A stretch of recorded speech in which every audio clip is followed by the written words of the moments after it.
مواطنة نيوز، بوابة الوطن والمواطن.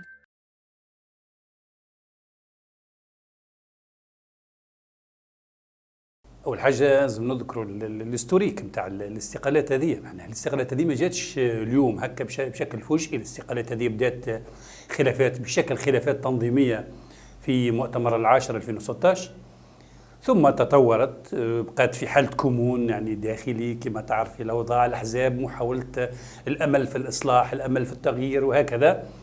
ثم برز عليها في سنة 2019 مجموعة جديدة اسمها مجموعة الوحدة والتجديد، وأصدرت بيان في الإعلام واللي طالبت بمسألة احترام الفصل 31 هذه مسألة التداول.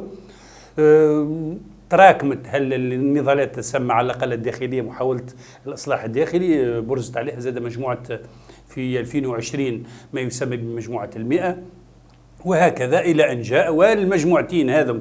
التيار هذا سمى التيار الإصلاحي هذا نبه لكثير من الإخلالات التي ونبه لما وقع يوم 25، وللأسف لم يقع الاستماع المسألة دي، ووقعت أحداث 25 واللي حقيقة دخلت البلاد في منعرج خطير منها. أول حاجة الأحزاب سواء كانت النهضة ولا نداء تونس ولا أي حزب، الحزب هو كائن اجتماعي، والمجتمع التونسي من بعد الثورة يعيش حالة من التغيرات. حتى الدولة الآن ما ترينه اليوم في الدولة حالة طبيعية. ما أصاب المسار الديمقراطي هو حالة طبيعية، حالة مخاض اليوم، والأحزاب الكل تعيش هالمخاض هذا. وطبيعي انه المرحله جديده والاوضاع جديده، وما هيش اوضاع التسعينات واوضاع العمل السري واوضاع كذا.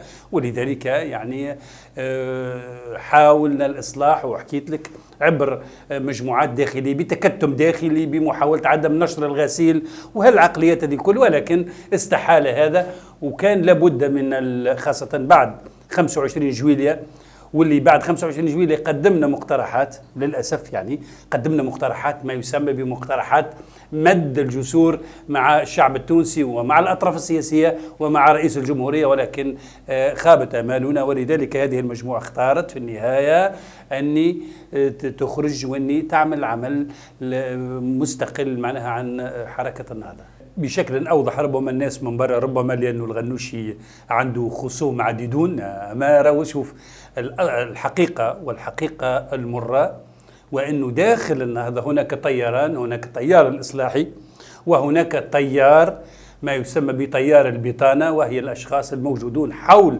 الغنوشي. الغنوشي في حد ذاته محتاج لهؤلاء الأشخاص، لأنه من سيوفر له النصاب في البرلمان هي هذه البطانة. وفعلا وهذه البطانة هذه أساءت للحركة وأساءت للبلاد في علاقتها برئاسة الجمهورية وعلاقتها بالأطراف السياسية.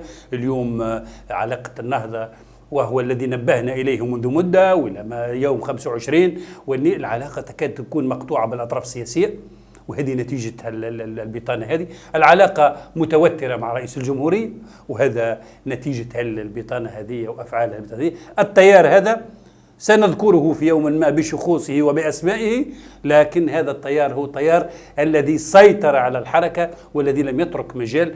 ومن دلالات سيطرته على الحركة هو المكتب التنفيذي الذي أعلن عنه يوم 4 سبتمبر. المكتب التنفيذي هذا هو مكتب من لون واحد، ومن لون هذا التيار المسيطر.